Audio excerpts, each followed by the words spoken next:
হায় হায় অসমৰ মাটি আৰু পানী বিক্ৰী কৰা নচলিব অসমৰ মাটি আৰু তেল বিক্ৰী কৰা নচলিব আম্বানী আদানী দালালি কৰা বন্ধ কৰক আম্বানী আদানী দালালি কৰা বন্ধ কৰক শ্রমিকের ন্যূনতম মজুরি 9 বছরে হয় নাই বৃদ্ধি হয় নাই জবাব লাগে জবাব দিও ঠিকা শ্রমিকক ছাঁটাই করা বন্ধ করো ঠিকাদার হলনি হলে ঠিকা শ্রমিক হলনি করা বন্ধ করো ঠিকাদার হলনি হলে ঠিকা শ্রমিক হলনি করা পদ্ধতি বাতিল করো ইনকাম জিন্দাবাদ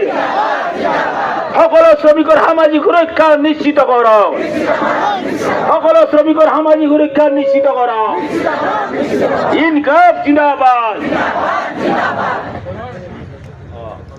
আমার মাজত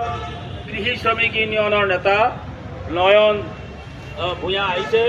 মই নয়ন ভূঞাক সম্মুখে দুআষাৰ বক্তব্য ৰাখিবলৈ অনুৰোধ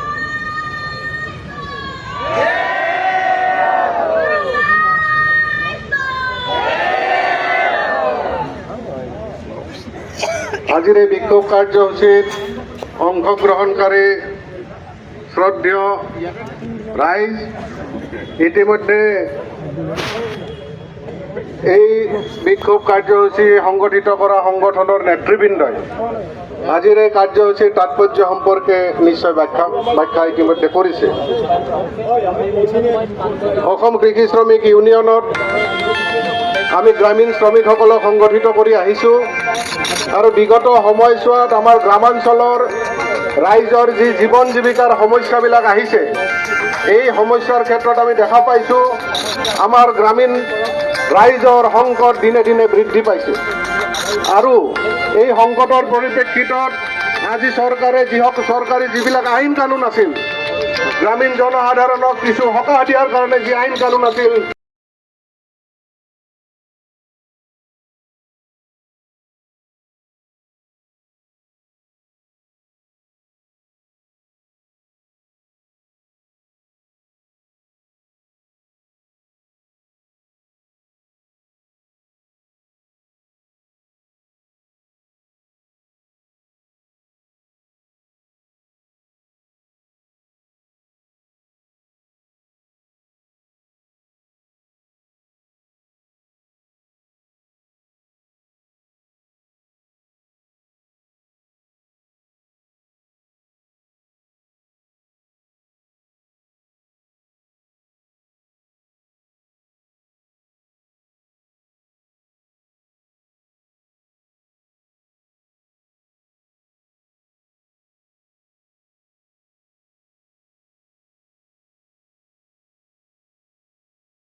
তেওঁলোকক আজিলৈকে চৰকাৰী কৰ্মচাৰীৰ মৰ্যাদা দিয়া নাই তেওঁলোকক যিখিনি পইচা দিয়া হয় ইয়াক ৱেজ বুলি নকয় লাজৰ কথা অনাৰিয়াম বুলি কয় মাননি আমি CI2 আৰু CI2ৰ অন্তৰ্ভুক্ত সকলো ট্ৰেড ইউনিয়নে লগতে কৃষক সভাই আমি দাবী কৰিছোঁ যে চৰকাৰৰ কাম কৰা এই অংগনবাদী কৰ্মী সহায়িকাসকলক মাননি নহয় মজুৰি দিয়ক তেওঁলোকক চৰকাৰী কৰ্মচাৰীৰ মৰ্যাদা দিয়ক তেওঁলোকৰ নাম চৰকাৰৰ খাতাত লিপিবদ্ধ কৰক আৰু তেওঁলোকক অন্যান্য চৰকাৰী কৰ্মচাৰীৰ যি সুবিধা এই সুবিধা তেওঁলোকক প্ৰদান কৰক কাৰণ আমাৰ অসমত আমাৰ ভাৰতবৰ্ষত যিমান চৰকাৰী কৰ্মচাৰী আছে আমি প্ৰতিদিন প্ৰতিনিয়ত সকলো চৰকাৰী অফিচত আমি যাওঁ, চৰকাৰী কৰ্মচাৰীৰ আমি কাম কাজ চাওঁ।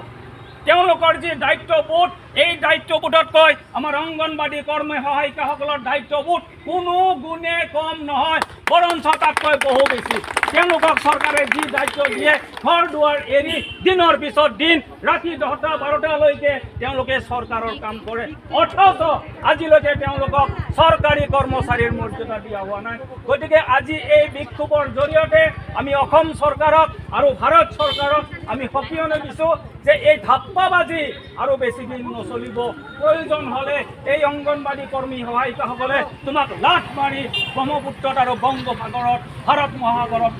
লঠিয়াই পেলাই দিব। এই সকিয়নি আমি দিব বিচাৰিছোঁ। আমাৰ আঁচনিভুক্ত কৰ্মচাৰীসকলৰ ভিতৰত আছে মধ্যাহ্ন ভোজন কৰ্মচাৰীসকল। তেওঁলোকে অসমৰ প্ৰতিখন বিদ্যালয়ত, ভাৰতবৰ্ষৰ প্ৰতিটো বিদ্যালয়ত তেওঁলোকে সুন্দৰভাৱে এসাঁজ ভাত বনায় আৰু শিশুসকলক খুৱাই থাকে।